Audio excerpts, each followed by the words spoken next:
All right, so welcome everyone. We are going to be giving you a legislative recap of what happened in 2022 and all things energy policy, and Chris will also be giving us some regulatory updates as well, so that will be excellent. Thank you for joining us today, and we will kick it off with some introductions. Except I'm wrong, and we will tell you to put questions in the box. I think you all know the drill, but please use the Q&A if you have questions during the presentation. We love to hear your questions, and more than happy to answer them as we go along. You're welcome to use the chat for comments as well. Now we'll do introductions. Sam, would you like to go first? Hi, I'm Sam. I'm the executive director over here at Clean Energy New Hampshire, which means that I run around the state to top secret bunkers to give presentations. On the more exciting days, right? Hi, everyone. My name is Kelly Buchanan. I'm Director of Legislative and Regulatory Affairs for Clean Energy New Hampshire. The largest part of my role right now is being our lead at the legislature and working on those items. I came to Clean Energy New Hampshire in 2020, and I'm glad to be here with such a great team. I'll pass it off to Chris. Thank you so much, Kelly. So I'm Chris Skoglund. I'm the Director of Energy Transition. I joined Clean Energy New Hampshire at the first of the year after spending 15 years at the New Hampshire Department of Environmental Services working on climate and clean energy there. I spend most of my time at the Public Utilities Commission working on the arcane PUC dockets, but I'm also leading a couple different working groups that Clean Energy New Hampshire supports with respect to electric vehicles, buildings and codes, as well as an energy efficiency stakeholder group for the state of New Hampshire. Excellent.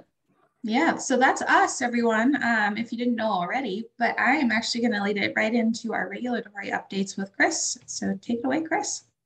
All right.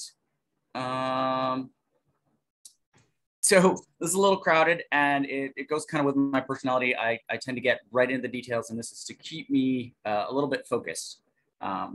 One of the big dockets that everyone or many have been following for the past almost 2 years now, and had 2 years of planning even before that, was the energy efficiency docket DE 20-092.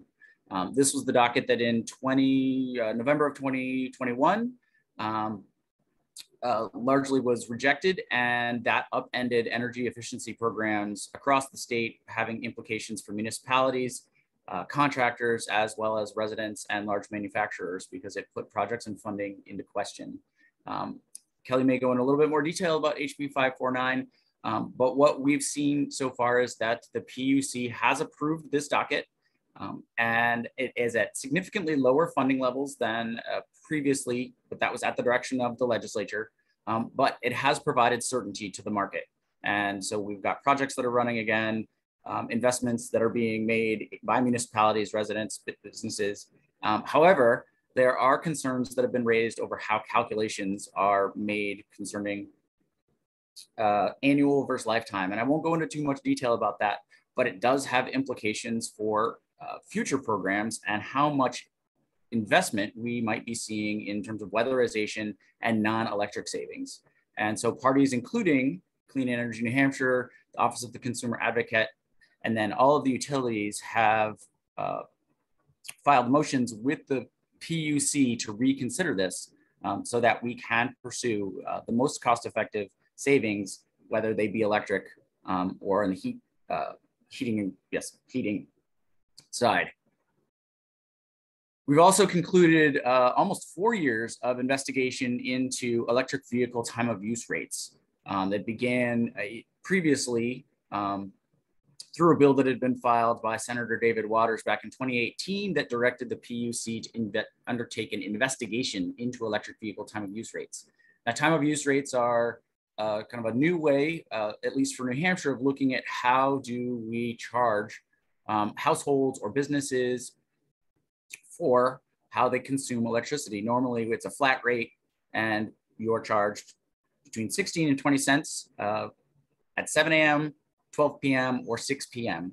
But there's a recognition that we need to be shifting our demand away from the 4 to 8 p.m. time period, and that as we see more electric vehicles coming onto the road, they represent what's called flexible demand. They don't need to be plugged in right when you get home except in very rare instances, to charge back up for the next day, we can actually delay their charging until after 8 p.m. and preferably until after midnight.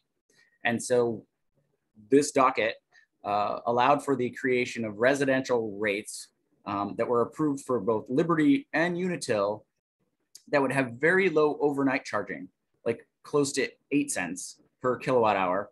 And then during midday, it might be comparable to what we see now at 16 cents. And then during the peak period, there's a very clear price signal, closer to 30 cents at that 4 to 8 time block. And this is just generalizations for both the utilities that would encourage off-peak charging. So you can plug in and charge your vehicle at a very low rate overnight. You can still plug it in and charge it between the hours of 4 and 8 if you need it.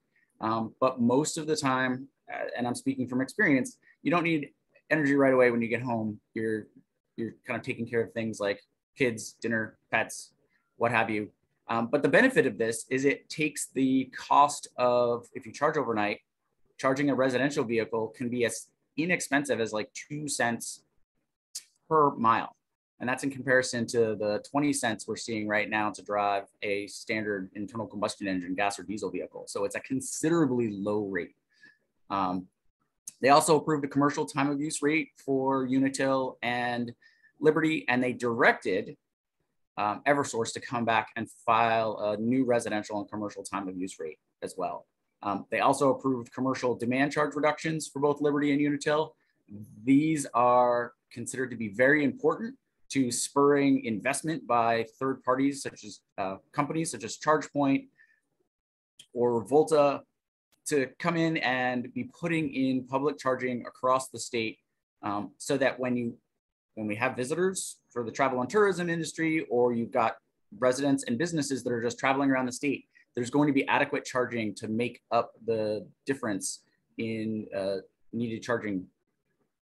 And basically, it helps make the business case work. There's also a Unitil rate case that was just approved in part. The PUC, after lengthy deliberations and working with the stakeholders during the hearings, approved the settlement agreement that had been reached by the interveners on everything with the exception of the make-ready investments that had been proposed by Unitil. Now, this is another leg in the stool for investments that are needed to build out the state's electric vehicle public charging network. Unitil was proposing to invest about $2.36 million in both DC fast charging, so that's level 3, capable of charging cars kind of in the 20-minute time range, as well as some level 2 charging, which can charge a car between 4 and 8 hours, depends on how far down their batteries are. And these would be publicly available and would be helpful with getting people into cars, because there is still this concern about range anxiety. Honestly, I've driven my EV 25,000 miles every year, and I've used public charging maybe once every 3 months. So there are times that it might be needed, but it is not essential. But more people will need to see those chargers out there before they pull the trigger and get into an electric vehicle. The utilities were proposing to socialize some of that cost to get those sites developed, but the PUC felt that it was too much of an investment, and in my opinion, wrongly understood the technology that is available for charging, and also wrongly understood the costs for EVs. The cost for EVs has come down significantly, so it's not just for the wealthy and individuals that can afford a $100,000 Tesla. To give an example, Chevy Bolts are now selling at $26,000. And then I'll just finish up noting that there is one additional EV related docket that is still in discussion. And I can't go into a lot of detail because we're in settlement discussions right now, which are confidential. But this proposes that for another $2 million for make-ready investments. And what's unique about this is, and it sounds about the same range as Unitil, Eversource is about 13 times the size of the Unitil territory. And so this is, in comparatively speaking, a much more modest investment. But it would also be proposed, or Eversource proposes, that it would just be limited to those sites where the VW RFP, which is managed by the Department of Environmental Services, selects those sites. So these sites would end up being almost a pilot for what happens when you get public dollars, what happens when you get utility dollars. How does that move the market? How does that change the economics of the different stations, so that in the future, when cases are brought before the PUC and even the legislature, arguments can be made about why public support is necessary. And I can touch on that a little bit more later when we get back to the bills that didn't make it through the legislature with respect to electric vehicles.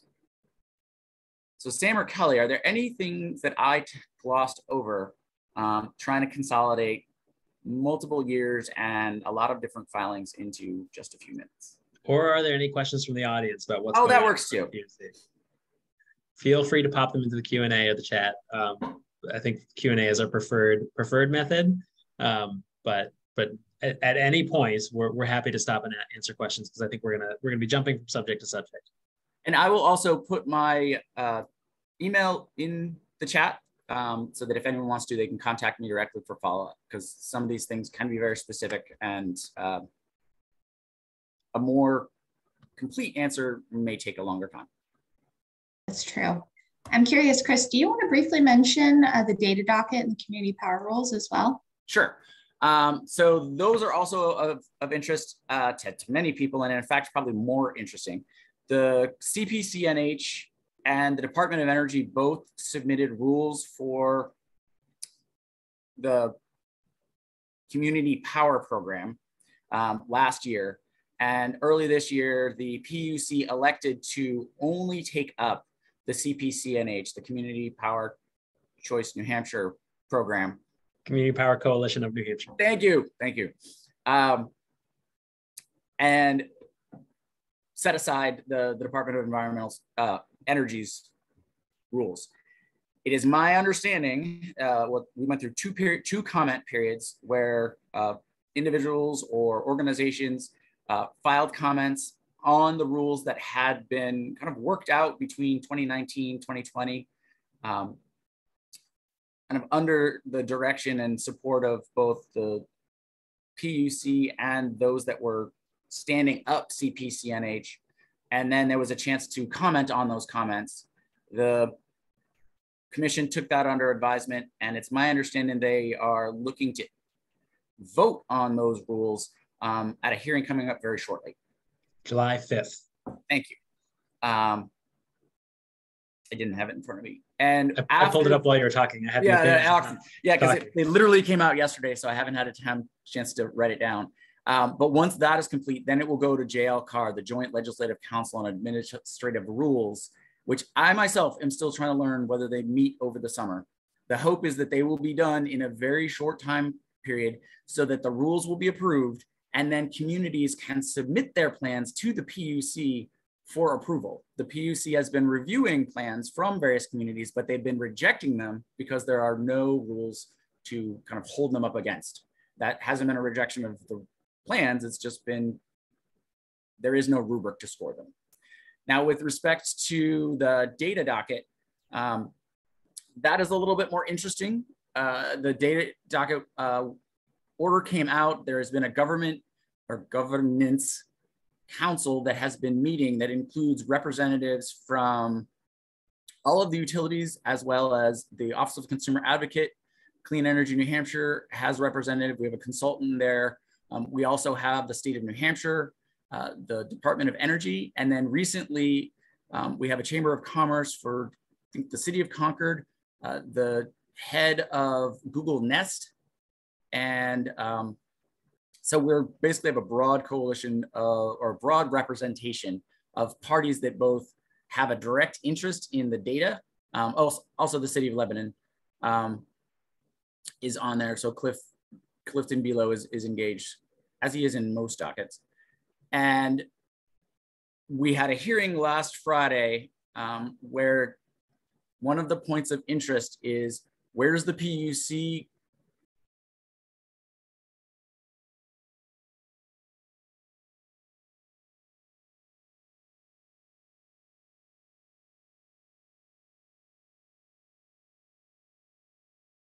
the way that the PUC was split and then joined with the Office of Strategic Initiatives last year to form the Department of Energy, there is still some lack of clarity in terms of which is which. Is it, in many respects, many of the parties believe that the Public Utilities Commission really only should be reviewing the costs to make sure that they were prudent investments and that those costs can be recovered by the utilities through rates, and that really the oversight should be left in the hands of the Department of Energy. The PUC does not seem to agree. And so it was at a public forum, and one of the things that was mentioned was whether or not parties may need to go back to the legislature and seek clarification on who should be doing what at next year. Excellent. Thank you, Chris. That was like quite the comprehensive summary. Super helpful for everyone to hear. A reminder that you're welcome to drop questions in the Q&A below, and we can go ahead and answer those as they come up. But otherwise, we will take a bit of a switch here and move on to legislative items. So, broad overview, how did 2022 go? In general, I think we played a really good game of defense this year. We had success defending our existing clean energy policies, things that go along with net metering and the net metering credit, as well as the renewable portfolio standard. And we had some success there. I'd say that we were significantly less productive on supporting innovative policies that would have moved the clean energy transition forward. Politically, it was a challenging environment. And we were also coming off a couple of big wins. And I'm thinking about the municipal group net metering expansion of 2021 that was in House Bill 315, as well as the bill that Chris mentioned earlier regarding energy efficiency, which was House Bill 549.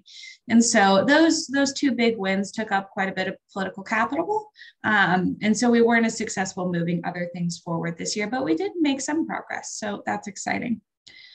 In terms of other things going on around the State House, I will mention that we have quite a lot of turnover to be expected, especially on the Senate side. And I'm going to just read off the members who we're expecting to leave. That's 7, and that's Senator Gaida, Kahn, Hennessy, Sherman, Morse, Kavanaugh, and French. And all of them are either leaving for different elected positions that they're running for or retiring. So the good news there is that we're in the Senate, at least, we're not losing a lot of our clean energy knowledge. The senators that have really dedicated their legislative careers to that subject topic area are, running for re-election again. But this will significantly change the dynamics in the Senate. And that's a lot of turnover for a small group of 24. So that's something to keep an eye on. We're also expecting a lot of turnover on the House Science, Technology, and Energy Committee. Several members of that committee have announced that they're retiring after lengthy legislative periods of service. So certainly something to keep an eye on as we approach the midterms this fall. All right, so I'm going to give you an overview of the House bills that we were focusing on most closely this session. There's really 4 that had our biggest attention. And the first of which is House Bill 1459, which would have established a requirement for solar panel recycling and take back programs in New Hampshire.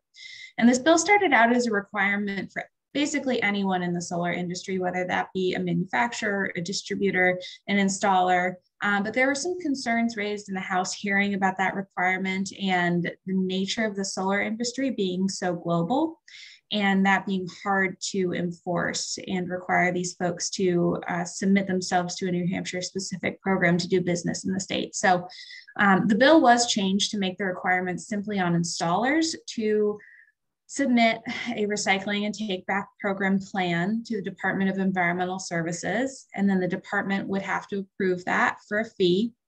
And then they would also be responsible for enforcement. And the fine issued for every unit sold in violation could be up to $10,000. So a pretty hefty fine. And there's also a key word in there, a fee. So what ended up happening in the Senate is that the department came in and expressed some real concerns about imposing new fines and fees on the business industry, as well as some concerns with the premature nature of the bill. I think everyone in the industry is tuned into, the importance of recycling and reusing materials as we can but the need for this just isn't there yet. You know, most of the solar in New Hampshire isn't reaching the end of its useful life cycle. And there was some big concerns about, you know, what would this look like? How would we implement it? And the department especially is working on a lot of other solid waste issues. So there was some conversation about bringing this topic up later in the solid waste working group. So House Bill 1459 was killed in the Senate and did not progress this year. Similarly, in relation to solar and other ventures for net metering, we had two bills that sought to reduce the net metering credit this session, and these are attempts that we've seen kind of every year. The first of which, and the more severe of the two, is House Bill 1629, and this would have reduced the net metering credit to essentially wholesale rates, which would have equated to about an 80% reduction in the current net metering tariff. And there really wasn't a lot of appetite for this bill on the Senate side. It did pass through the House pretty easily, but when it got to the Senate, there were some big concerns expressed from renewable energy development folks, as well as from advocates in the clean energy space. And there's also something important to note here. The Department of Energy, as a result of that 2016 net metering docket, is nearly completed the value of distributed energy resources study.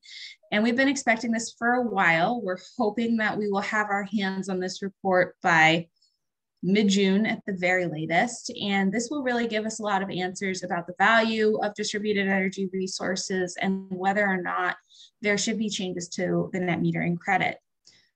So because we're expecting that study and rather a lot of information regarding the net metering credit and possible regulatory action after we receive that study, House Bill 1629 was killed in the Senate.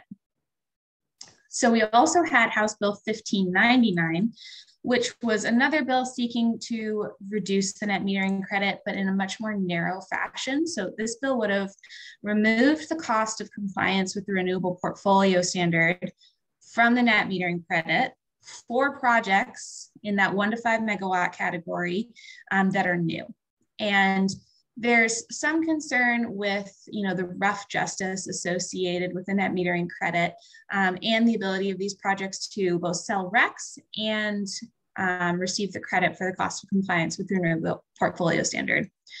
However, from our point of view, we would prefer to see any reductions to the net metering credit to shore up that, you know, rough justice issue, to also include considerations for things that we feel are not being considered at the moment, which include, you know, the avoided cost of transmission, distribution, capacity costs, and other grid services. And so House Bill 1599, as a bit of an olive branch to the House, was amended on the Senate side, led by Senator Kevin Avard, to take these two considerations, removing the cost of RBS compliance from the credit, and then adding in credit for avoided transmission, distribution, capacity costs, and pushes that question off to the PUC in any future net metering docket proceedings.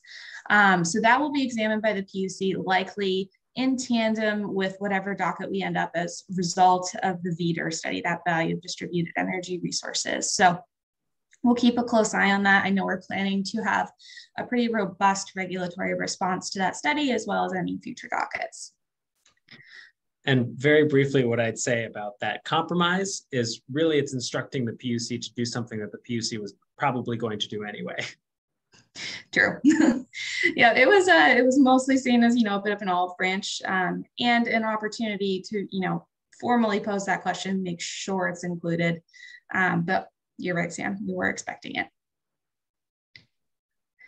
Finally, on the House side, we had House Bill 614, which was a retained bill from last year. And this one would have exempted the municipalities in New Hampshire and the state of New Hampshire from complying with the renewable portfolio standards. So it would have removed that monthly cost in their, you know, electric bills, and would have significantly reduced the amount of funding that was available in the Renewable Energy Fund. And we were opposed to this bill primarily because of that reduction, but it's the only policy in New Hampshire supporting renewable energy development. And we didn't feel that these changes were necessary or appropriate at this time, especially because there are some serious concerns with administering this sort of a change. The utilities testified that it would create something like 40 plus new rate classes. It would be a cost that would be spread across ratepayers in order to identify these municipal or state specific accounts. And that's key because they don't currently flag each account as either municipal or state. So that would be a lot of work that they'd have to go through and do. So this bill was sent to interim study, which at the end of the biennium is a polite death, essentially. There will possibly be some work done on this bill in the fall, but it's likely that it will not move forward. So we'll keep an eye on that just in case anything happens. But for the House, that is what happened in 2022. And I will pass it off to Sam to talk about the Senate bills for this year. So the Senate was and continues to be a friendlier environment to clean energy legislation.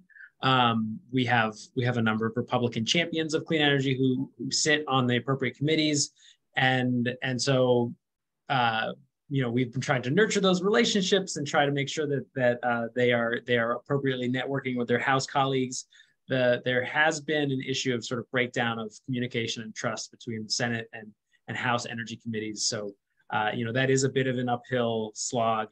But just to give folks the context, the Senate is the place where we find that we get a much more receptive response, which is why a lot of the bills that are more encouraging of renewable energy technologies do tend to be started in the Senate and work their way over to the House. So that was the case this year. Senate Bill 262 was a big priority for us. It was a bit of an omnibus Senate renewable energy bill, all focused on generally focused on sort of distributed technologies. So things that are operating on the net metering model and that are behind the meter and installed at the site of a customer's location. So there were 4 parts to that bill. And I won't get into the nitty gritty of all of them because 2 of them sort of became irrelevant, but the two of them were expansions of the net metering program. They were increasing the cap size on the various net metering classes. It was actually fairly complicated to write those because the net metering program kind of lives in 2 places. It lives in rules as well as in statute, and at certain times PUC dockets have superseded statute, and so there's statute on books that is out of date. And so it was a bit of a slog to even write this bill, and ultimately it was all for naught because really the House expressed no interest in expanding net metering. So the 2 portions of the bill that would have made the economic environment for net metered projects more favorable were both stripped out in the House, though they passed in the Senate. The 2 pieces of the bill that did survive were first a requirement that the PUC open an investigation into costs of interconnection, which has become a real issue in the state of New Hampshire, as well as really New England wide.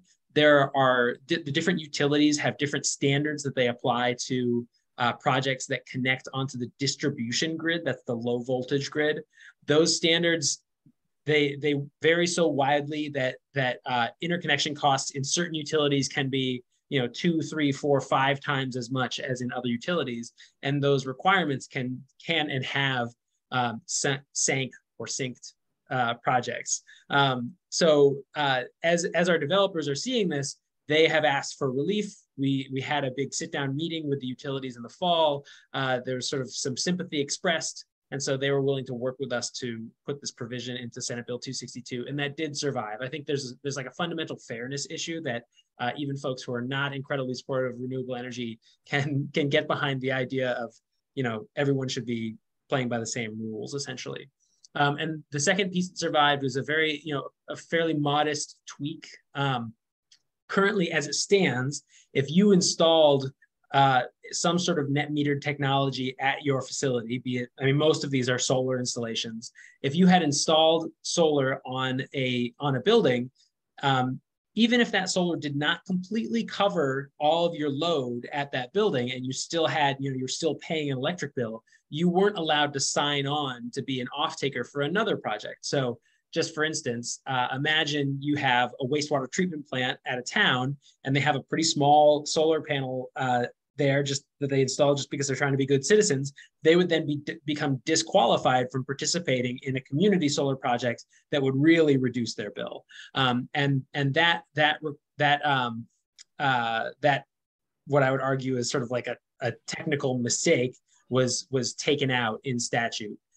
It's only for municipalities. So unfortunately, if you have a business that's in the same boat, those restrictions may still apply. Although what we have heard is that different utilities have all along been interpreting those rules differently. And so Liberty Utilities, specifically in the Upper Valley, never had this restriction on their customers. So those were the two tweaks that survived in 262, although the net metering expansion did not. We did manage to get through a bill, Senate Bill 270, which was an attempt to fix the state's low to moderate income solar program. So a few years back, the state passed an adder. So essentially, let's say at current energy rates, let's imagine that you're getting 12 or 13 cents per kilowatt hour for your solar array as you've net metered. If you meet an income standard, you get an adder. It was a 2.5 cent adder. Well, it was a 3 cent adder that stepped down to 2.5 cents after 1 year. So that 13 cents turns into 15.5 cents. So it's a pretty good little boost that'll improve the economics of solar if you meet this income criteria, which is 300% of the federal poverty rate. That has been in place, but developers have really struggled to take advantage of it because there's a lot of reasons why. The utilities did a request for information over the summer, and they found sort of like a whole panoply of reasons, right? That it's hard to find low-income customers who are willing to, slap down the money to do solar. It's hard to find, a conglomeration of low-income customers altogether. If you wanted to do a community solar array, that customer acquisition is just really hard.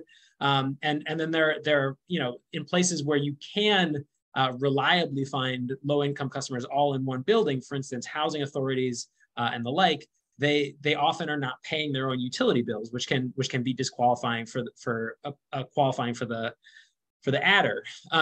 So the proposal that had been submitted by the utilities was to essentially create a program through which solar developers could put forth a project and say, this is a low to moderate income solar project, and all of the generation from that project would be automatically allocated to the bills of low income customers who are already enrolled in the state's electric assistance program, which is a program that exists to trim your electric bill if you're a low income customer. And so the idea here is that developers would put forth these projects, and folks would get a notification that says, hey, congratulations, you've been enrolled in a community solar project, and you'll be getting a bill credit on your bill, and it'll amount to X a year, which there's some sort of rulemaking to be figured out as to determine how to allocate the benefits, but the proposal that we were sort of modeling this bill on had talked about a benefit of $200 a year to all the participants. So that did pass through both houses. As Kelly has said to me, the bill enrollment process in New Hampshire is obscure, so it's not clear when or if the governor will sign it, but we've heard no pushback to the idea. And in fact, the governor had in the past said nice things about how solar should benefit low-income people. So we don't anticipate that this one would become a problem. Okay, so two more.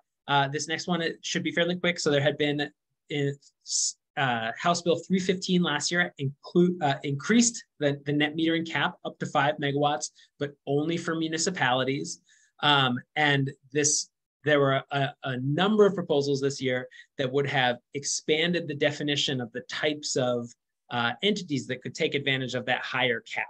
And the term of art here is political subdivisions. It expands the definition of that political subdivision that can be an off-taker for a 5 megawatt renewable energy project. The universities were talked about, housing authorities were talked about, and the state of New Hampshire was talked about. Universities and the housing authorities, for some reason, got a lot of pushback from the House. That bill in Senate Bill 259 was killed, but the idea of expanding political subdivisions was sort of rescued during the committee of conference process, and an inclusion of just the state government's load was inserted into House Bill 1258. So now the state of New Hampshire will be able to lower its bills by taking part in these net metered projects, and that was sort of a small win that was eked out thanks to negotiators in the Senate. And the last one, Senate Bill 321, is kind of an interesting one. It actually comes from Lebanon, where I'm seated right now in Hypertherm. Clifton B. Lowe, who is sort of the godfather of a lot of our clean energy policies. This is another of his brainchildren. And the idea here is trying to create an alternate market path for distributed renewable generation.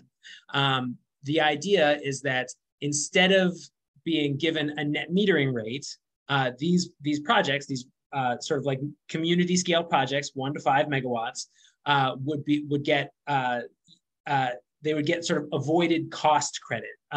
They get credit for the times of day in which their generation is reducing peak demand, and therefore reducing the amount that the utilities have to pay into the regional capacity markets, and also how much the utilities are having to pay in regional transmission fees. So those generators would get credit for those reductions and be able to pass on that credit to the customer as savings.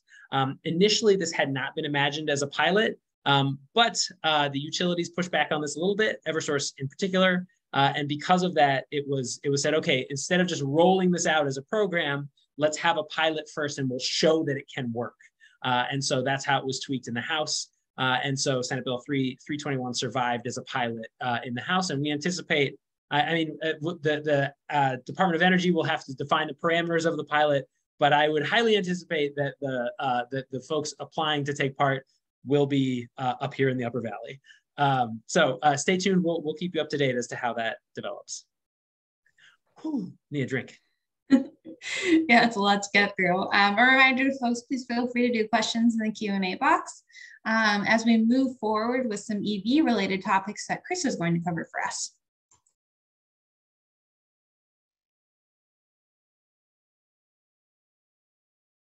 All right. So I tried to sneak in a slide while this was going on, and then I realized that you guys weren't using the same document anymore.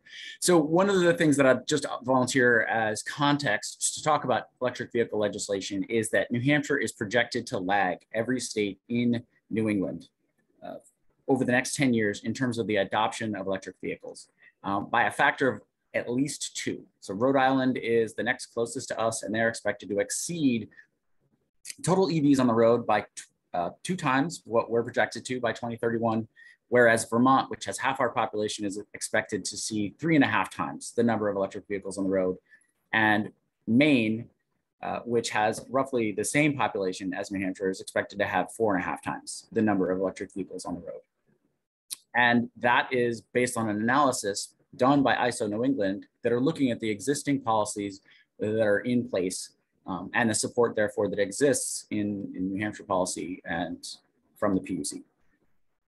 And so there's 3 bills that were focused on electric vehicles this past session.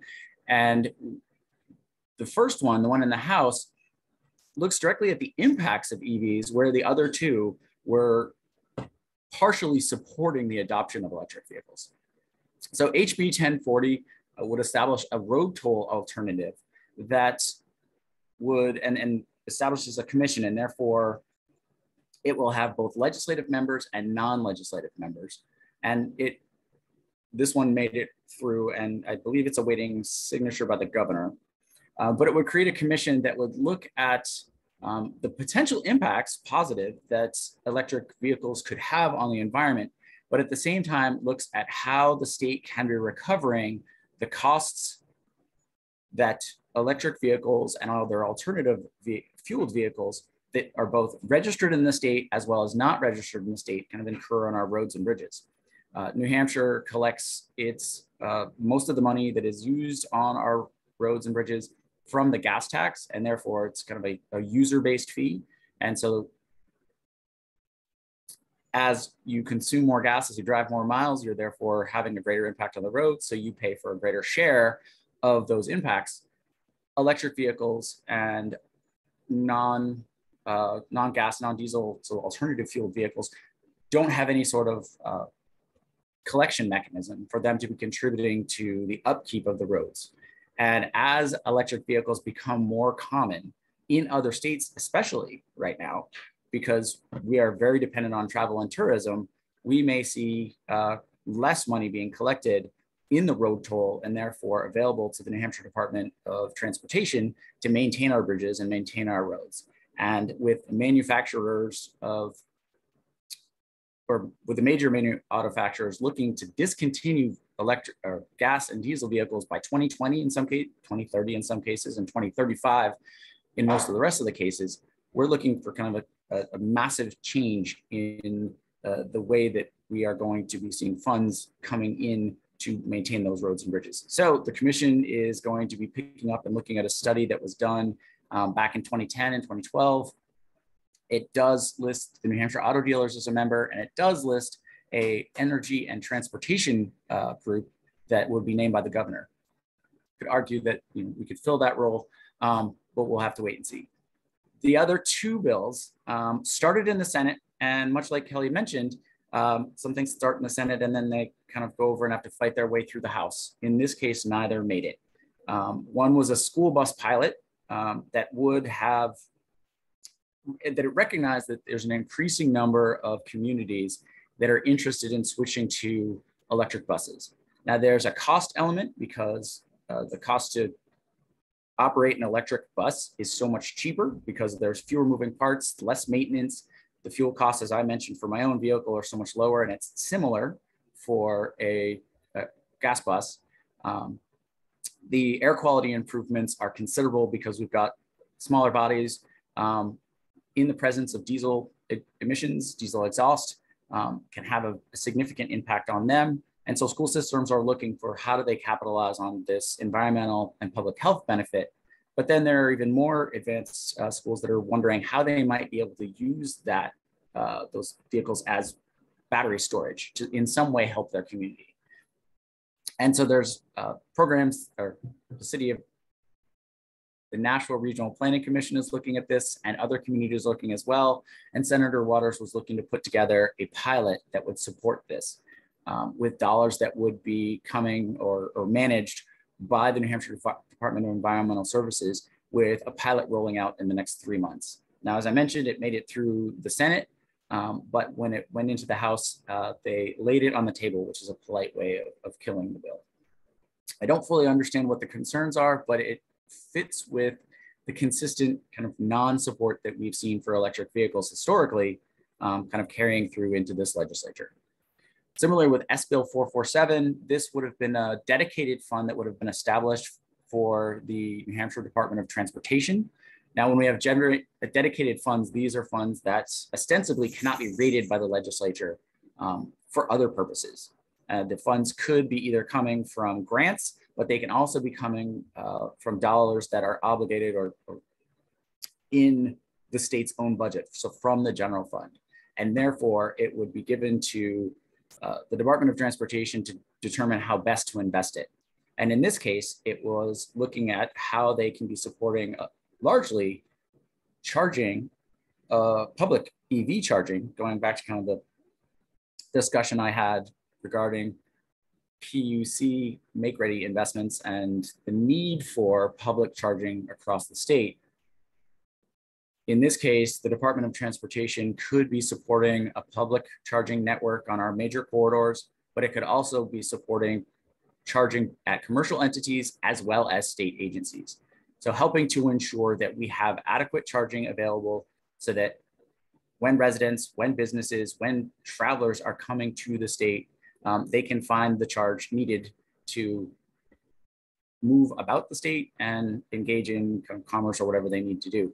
So the lack of these two bills not advancing continues to put New Hampshire at a disadvantage in terms of adopting electric vehicles when the market is clearly moving forward and the states around us are moving forward. We're going to be further put at a disadvantage because if we don't have charging infrastructure in place, we'll see travelers from Quebec traveling through Vermont or traveling through Maine, or travelers from Massachusetts, Connecticut, and South also traveling through Vermont and Maine and bypassing us. Anyone that is already driving an EV knows that they can find charging stations using various smartphone apps. And at this point, New Hampshire is increasingly looking kind of like some have referred to it as an EV charging desert. There's just gaps. And so people are trying to already bypass the state as much as possible. We need to be making these investments now to prepare for a significant increase in electric vehicles going forward. Unfortunately, the legislature has not recognized that risk. And so the economic development and security of the state may be put at risk. Good summary, Chris. That's excellent. And helpful to understand where we stand on EV policy in New Hampshire. So a reminder to folks, please feel free to drop your questions. I see one here, and an anonymous attendee has said, what positions have the investor-owned utilities taken on the EV bills?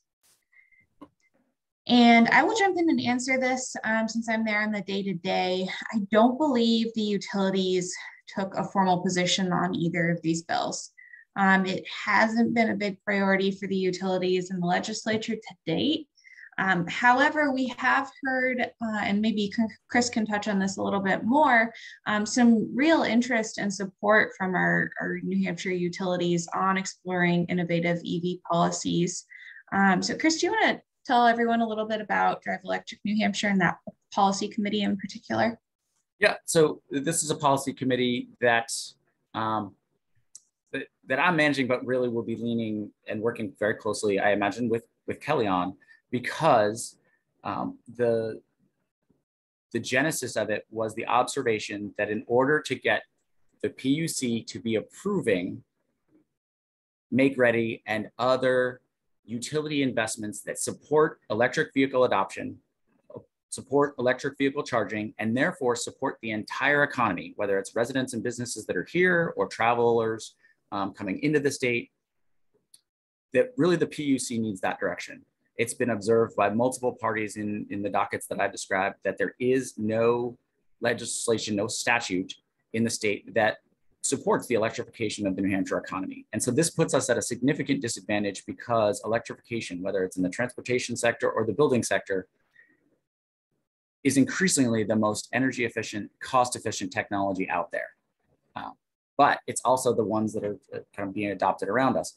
And so there's a recognition that in order to move the PUC, we need to move the legislature. But the legislature has broad interests, and therefore would be possibly more receptive to a broad stakeholder group. And so we've, under the Drive Electric New Hampshire program, which we administer and manage, there are a large body of participants that come together, and they recently decided that they wanted to have working groups. There's one that's going to be focused on infrastructure. There's one that's going to be on education and awareness, which is kind of the traditional role that Drive Electric played. But then we have another one, the policy working group. The policy working group is going to be looking at the interplay between the regulatory and the statutory realms, and how do we need to drive policy, or how do we need to drive legislation in order to unlock regulations and unlock funding. And so in this respect, not only do we have the utilities coming to the table because they have already made their own pitches for make-ready investments, they recognize that EVs are coming, and actually EVs represent a significant new source of kilowatt sales that they need to be prepared for. But we're also seeing an interest from the New Hampshire auto dealers, both the organization itself and individual dealerships. And then we have the charging companies that sell and operate the equipment. And then we also have some site hosts. Hannaford, which is based in Maine, has begun a partnership with a company called Volta to install free charging for its customers. It's recognizing that as part of its sustainability plan, it needs to be prepared for EVs, but that they therefore have an interest in New Hampshire energy policy, and specifically EV policy, because that affects their bottom line and it affects their kind of long-term sustainability goals. Ski New Hampshire has also expressed an interest in this and has joined the policy group, and they are helping us engage with other travel and tourism interests along the coast and the lakes, and maybe in the non-winter arena of the mountains. But it's recognizing that New Hampshire has a broad economic interest in this area, and a much larger stakeholder group than would traditionally be engaged in energy issues have a voice, and getting that voice in front of the legislature will be instrumental in moving a legislature such as ours and then therefore giving direction to not only the Public Utilities Commission, but the Department of Environmental Services, as we saw in Senate Bill 417, they were the lead agency, and then Senate Bill 447, which the Department of Transportation would be the lead agency, but perhaps there's direction that also needs to be given the Department of Energy, as well as the New Hampshire Department of Business and Economic Affairs, looking at kind of like a statewide view on this. Excellent answer. So we have another question from Chris, and this question is there a timeline for an Eversource residential time of use rate? I was looking that up. They've been directed to bring a proposal back and file it with the PUC. I'm not sure about the date that they have to bring that proposal forward, but once it's filed, that process does not have a designated timeline. And in terms of the residential time of use rate, what I can say is it's expected to be a two-part rate, similar to the two-part rate that was proposed in PUC docket 21192, where they have a whole house rate.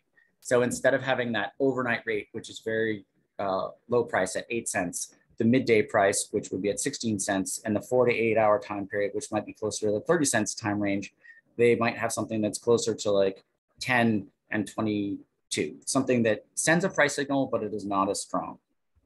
And that number that I gave you was just a gross generalization. And part of that is due to the way that their billing system and their metering system is currently set up. And it's something that CENH and other stakeholders will continue to push on in the future to ensure that future investments of Eversource enable innovation in all the different sectors as more and more things tie into the electric grid. There's a question here in the Q&A that I thought I'd just jump on about I'll just read it directly so you all can hear it from an anonymous attendee. Any discussion of electric utility customers being forced to underwrite a distribution utility incursion into EV charging infrastructure? This is a really good question because it does it does point out a fundamental tension in terms of how this infrastructure gets built out and who pays for it and how. Typically, the line that we have walked, and that I think is a fruitful approach because it builds a coalition that can sort of see itself in an electrified future, as opposed to sending folks back to their corners and having them start to dig trenches, is that electric utilities really shouldn't be owning any charging equipment, that should be done by third parties, but that an appropriate way to sort of share those costs is to make sure that the utilities are allowed to get a return on investment for the make-ready investment, which is to say the conduits, the transformers, the conductor that goes to the charging pedestal. But that once you get to anything that's behind the meter, that should be owned by third parties and should be owned by customers. We really would not prefer to see the electric utilities owning all of the actual chargers themselves and expanding their monopoly in that way. That's been the approach that I think has worked in a lot of other states, and has made it so that the utilities, again, can see themselves in this future and don't become a political impediment to electrifying transformation. So if I can just add, and this is where I thought you were going because you've talked so often about it, is that we would support utilities making investments in make-ready for the reason that as we see more electric vehicles on the road, as long as we are managing that charging properly, there is a potential benefit of lowering electric rates for everyone by increasing what's called load factor, and by selling more kilowatt hours. We can take the distribution energy system costs and spread them across more kilowatts.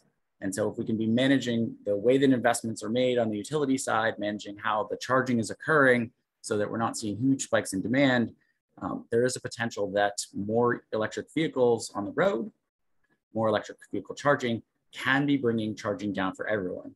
Now, the public charging might incur some unique costs, but if that public charging and the visible nature of that public charging enables more people in New Hampshire to buy electric vehicles, charge at home off hours, especially between that 12 a.m. to 8 a.m. period when use is typically very low, that can have significant grid benefits and energy cost benefits for everyone. And so that can be one justification for utilities recovering the make-ready benefits and socializing that cost across more ratepayers. That may have been a little funky. Any other questions?